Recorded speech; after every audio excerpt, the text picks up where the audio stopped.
মাঠের থেকে সন্তুবাবু ঘুরে এসেই বক্তব্য, টাটকা ডাঁটার শাক এনেছি, সেটা কিন্তু টাটকা টাটকি রান্না করতে হবে, তাই রাতেই কেটে বেছে রেখে দিলাম। সকালে উঠে শুধু ধুয়ে নিলেই হবে।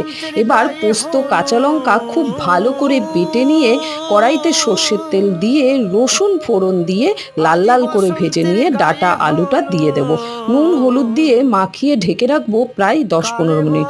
এর মধ্যেই আবার জমির থেকে বেগুন নিয়ে চলে এসছে। রান্নার ফাঁকে ফাঁকেই আমি আবার অন্যান্য কাজগুলো সারি। তোমরা বলো, তোমাদের এই ডাঁটার শাক বা ডাঁটা কার কার পছন্দের?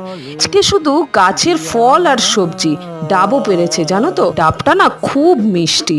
এদিকে সবজি হাফ ভাজা ভাজা হয়ে গেলে দিয়ে দেবো মশলা, ঢেকে দেবো সেদ্ধ হওয়ার জন্য।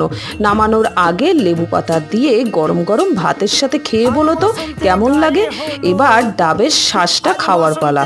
কুচি কুচি নারকেলে মনটা জুড়িয়ে গেল। সাবস্ক্রাইব।